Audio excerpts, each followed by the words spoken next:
Hello friends, L Bhardwaj 2.0 channel में आपका स्वागत है। आज हम लोग रुद्रमल राजभर जी के विषय में कुछ इतिहास जानेंगे। जानने से पहले मेरे चैनल पर आप पहली बार आए हो तो मेरे चैनल को ज़रूर सब्सक्राइब कर लें, जिससे आपको ऐसे ही वीडियो आपको हमेशा प्राप्त होता रहे।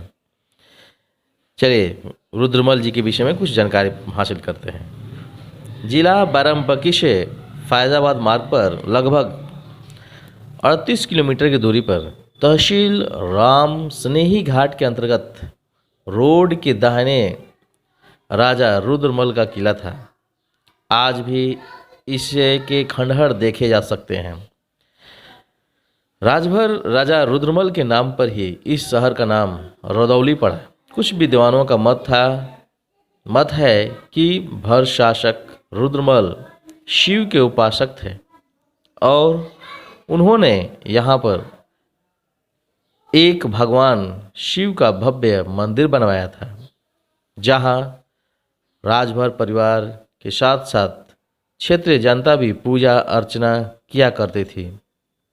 अतः रुद्रमल शिव के नाम पर इस स्थल का नाम रदौली पड़ा, जो कालांतर में रदौली कहलाया। Gazetteer of province of Awadh के अनुसार भर राजा रुद्रमल ने इस शहर को बसाया था, इसलिए इस शहर का नाम रदौली पड़ा था। भर राजा रुद्रमल का राज्य भी मुस्लिम आक्रांताओं का शिकार हो गया। इस राज्य के पतन की घटना निम्न है। शायद रुद्रदीन और शायद जामुद्दीन दो भाई अरब से भारत आए हुए थे और कस्बा रदौली में बस गए। दोनों ने विस्तारवादी नीति अपनाना शुरू कर दिया तथा धर्म परिवर्तन हेतु हिंदुओं को उकसाने लगे। वे दोनों भारतीय राजाओं की गोपनीय सूचना मुस्लिम शासकों को देते थे तथा इसका आकलन करके महमूद गजनवी को आक्रमण के लिए आमंत्रित करते थे। राजा रुद्रमल के गुप्तचरों ने इस दोनों के षड्यंत्र का पर्दाफाश करते हुए राजा को सतर्क किया। राजा रुद्रमल ने इस राज्य को अपने राज्य से बाहर निकलने के लिए दबाव बनाना शुरू किया। इन दोनों के कारगुजारी का पता राजा को हो गया। यह जानकर भयभीत हो गए कि अतः आप अपने जान माल की रक्षा करने हेतु गजनी के देश सुल्तान महमूद गजनवी के शरण में चले गए। इस प्रकार जो है शायद रुद्रदीन और कमालुद्दीन हिंदुस्तान के कस्बे रदौली से बतौर फरियादी बादशाह गजनवी के दरबार में पहुंच गए। वहां उनकी फरियाद नहीं सुनी गई। वे दोनों वहीं राख एकत्रित करके उसमें कुछ ढूंढने लगे। दरबारियों ने उनसे पूछा कि उस राख में क्या तलाश रहे हो। दोनों ने बताया, हम लोग इस राख में बादशाह को तलाश रहे हैं। इसकी सूचना बादशाह को हुई। बादशाह ने दोनों फरियादियों को दरबार में बुलाया। हसन मेहदी ने दोनों को बादशाह से मुलाकात करवाया। बादशाह के पूछने पर दोनों ने बताया कि हम लोग हिंदुस्तान की कस्बा रदौली में रहते हैं। वहाँ चारों तरफ हिंदू ही हिंदू हैं। वहाँ का राजा हम लोगों को मार डालना चाहता है। वहाँ इस्लाम खतरे में है। हम लोग कहाँ जाएं? अब आपका ही सहारा है। खुदा के वास्ते आप हम लोगों को बचाएं। महमूद गजनी ने कहा कि तुम लोग चिंता मत करो, हम तुम्हारी रक्षा करेंगे।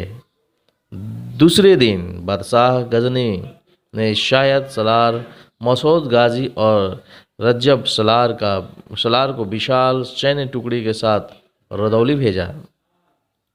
हुक्म की तालीम हुई।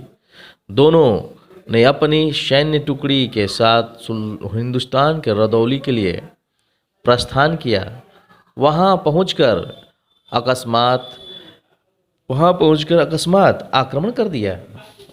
राजा रुद्रमल इस आकस्मिक आक्रमण से भौचक्के हो गए लड़ाई की कोई तैयारी नहीं थी।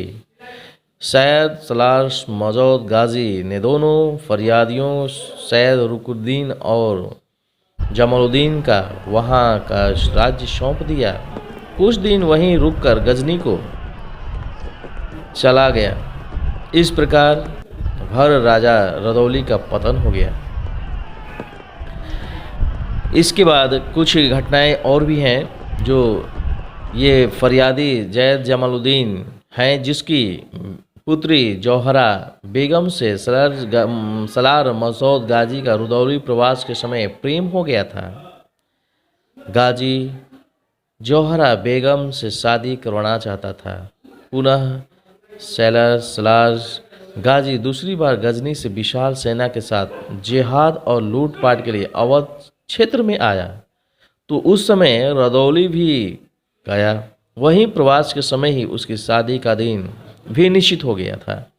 परंतु दुर्भाग्य से शायद सलार मसूद गाजी का भंजा रजब सलार हठीला का बहराइच के राजाओं से युद्ध ठन गया और शायद सलार मसूद गाजी को बहराइच जाना पड़ गया, जहां लड़ाई में महाराजा सुहेल देव राजभर जी के हाथों मारा गया। गाजी और जौहरा बेगम की शादी का ख्वाब ही रह गया। बाद में जौहरा बेगम ने गाजी के मजार पर जाकर प्राण त्याग दिया। आज भी जमालुद्दीन के वंशज रुदौली से बहराइच गाजी मजार पर पीड़ा और शादी के सामान लेकर मजार पर शादी की रस्म अदायगी के लिए आते हैं और शादी नहीं होती है। वे फिर वापस वो चले जाते हैं। अतः इस प्रकार ये रुद्रमल राजभर जी का इतिहास बताता है। धन्यवाद।